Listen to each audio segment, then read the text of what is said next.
The Independent National Electoral Commission's ruling over Zamfara has put APC in a tight spot. The APC has rejected the declaration from the INEC and is insisting that the party will contest in all elections in Zamfara. Adams Oshiomhole, the party chairman, has written a letter to the INEC. In the letter, he explained that although the party had experienced some friction with the Zamfara chapter, it had been resolved in time.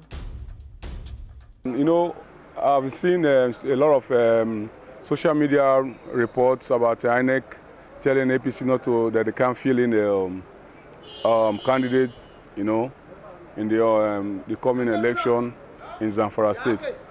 First of all, my question is that who signed the letter that INEC that is online? First of all, is it the chairman that signed the letter? And INEC, they said no, that they don't have the right to tell political parties not to fill in candidates.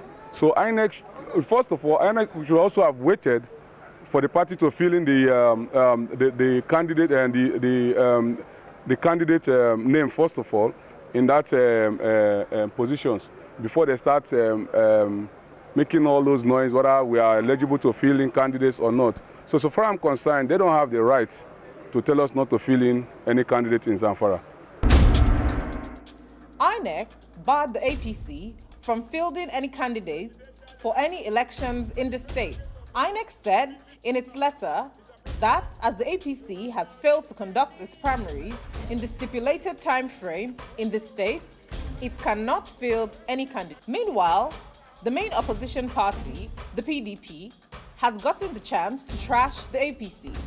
The same PDP, which was furious over Oshiomhole results and constantly attacking the APC, has every reason now to praise the electoral body. The PDP has demanded that the INEC should now not allow themselves be subdued by the APC.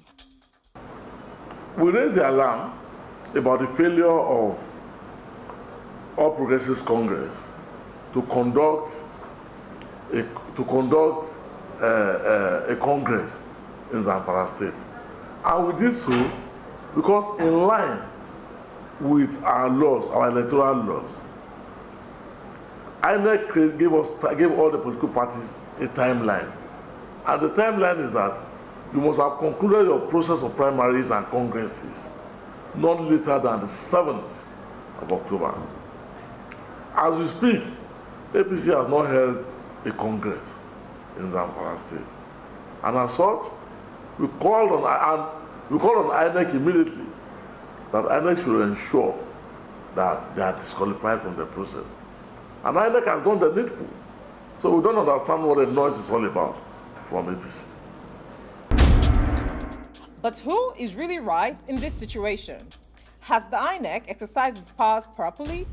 Or is it the APC's argument that is valid? I think it's very encouraging to see that INEC is upholding to the rules and regulations governing the conduct of political party primaries in Nigeria. Because when INEC issued guidelines for the conduct of primaries across the Federation, 7th of October was given as deadline for the last date for the conduct of party primaries.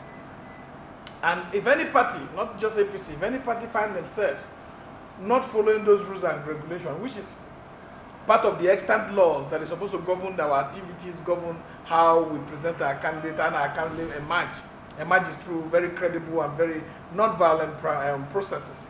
I think the onus bounds on INEC to be able to do the right thing. Well, I think the Independent National Electoral Commission was correct in letting APC know that they violated some provisions of the Electoral Act. But I think it's something that I'm sure maybe it's just overzealousness that to make them to actually write them. They need not do that. They should have waited for APC to send in candidates. When they do that, INEC will merely accept those candidates and allow it to be subject to the judicial process. Because if they don't have authority to either reject any list submitted by APC But when invited to the court, they will say exactly what happened. And that is that the election or nomination of such a candidate is not in line with the provisions of the Electoral Act. And the court, whose duty it will be to say whether they are right or wrong, will definitely disqualify such candidates. In all of this, the future of the people of Zamfara is left hanging in the balance.